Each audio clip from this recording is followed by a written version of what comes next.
ಈ ಸೆಲೆಬ್ರಿಟಿ ನನ್ನ ಬುಕ್ ಮಾಡ್ತಾರೆ ಅಂತ ನಾನು ಕನ್ಸಲ್ಲೂ ನೆನೆಸ್ಕೊಂಡಿರ್ಲಿಲ್ಲ. ನಮಸ್ಕಾರ ಎಲ್ಲರಿಗೂ, ನಾನು ನಿಮ್ಮ mehndi and nail artist Hema. So ಈ ಕಸ್ಟಮರ್ ನನ್ನ ಬ್ರೈಡಲ್ ಮೆಹಂದಿಗೋಸ್ಕರ 1 ಮಂತ್ ಪ್ಯಾಕೇಜ್ ಬುಕ್ ಮಾಡ್ಕೊಂಡಿದ್ರು, ಮತ್ತೆ ಡಿಸೈನ್ ಕೂಡ ಅವರು ಕಳಿಸ್ಕೊಟ್ಟಿದ್ರು. ಕ್ಲೈಂಟ್ ಲೊಕೇಶನ್ಗೆ ಬೇಗನೆ ರೀಚ್ ಆಗಬೇಕು ಅನ್ಕೊಂಡೆ, but it took me almost 2 hours to reach the location.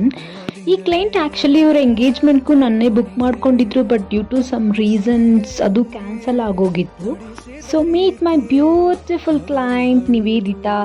And ಇವ್ರಿಗೆ ಎಲಿಫೆಂಟ್ ಡಿಸೈನ್ ಅಂದರೆ ತುಂಬ ಇಷ್ಟ ಅಂತ ಹೇಳಿದರು, ಬಟ್ ಅವ್ರ ಅಮ್ಮನಿಗೆ ಪೀಕಾಕ್ ಇಷ್ಟ ಅಂದ್ಬಿಟ್ಟು ಪೀಕಾಕ್ ಡಿಸೈನ್ ಹಾಕಿಸ್ಕೊಂಡ್ರು. ಅವ್ರ ಎಂಗೇಜ್ಮೆಂಟ್ ಮೆಹಂದಿ ಕ್ಯಾನ್ಸಲ್ ಆಗಿದ್ರು ಅವ್ರ ಮದುವೆಗೆ ನಾನೇ ಮೆಹಂದಿ ಹಾಕಬೇಕು ಅಂತ.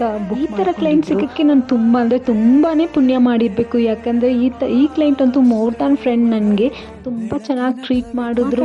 ಮಾತಾಡ್ತಾ ಟೈಮ್ ಹೋಗಿದ್ದೇ ಗೊತ್ತಾಗಿಲ್ಲ. ಡಿಸೈನು ಕೂಡ ತುಂಬಾ ಚೆನ್ನಾಗಿ ಬಂದಿತ್ತು. ಸೊ ಔಟ್ಪುಟ್ ಹೆಂಗಿದೆ ಅಂತ ಕಮೆಂಟ್ ಮಾಡಿ. ನಿಮಗೂ ಡಿಸೈನ್ ಇಷ್ಟ ಆಗಿದ್ರೆ ನಿಮ್ಮ ಅಪ್ಕಮಿಂಗ್ ಈವೆಂಟ್ಸ್ಗೆ ಬುಕ್ ಮಾಡ್ಕೊಳ್ಳಿ. ಕಡೆ ನಾನಂತೂ ಫುಲ್ ನಗಿತಾನೇ ಇದ್ದೆ. ಇವ್ರ ಅಮ್ಮ ಒಂದು ಕಡೆ, ಇವ್ರ ಅಜ್ಜಿ ಒಂದು ಕಡೆ ತುಂಬಾ ಕಾಮಿಡಿ ಮಾಡ್ತಾನೆ ಇದ್ರು. ಆ ಡೇ ಹೋಗಿದ್ದೇ ಗೊತ್ತಾಗಿಲ್ಲ. ಡಿಸೈನ್ಸು ಕೂಡ ತುಂಬಾ ಚೆನ್ನಾಗಿ ಬಂದಿತ್ತು. ಆ ಡೇ ಅಂತೂ ನನಗೆ ಫುಲ್ ಆಗಿತ್ತು. ಈ ಡಿಸೈನ್ ಎಲ್ಲ ಮುಗ್ಸೋಕ್ಕೆ ನೈಟ್ 8 o'clock ಆಗಿತ್ತು.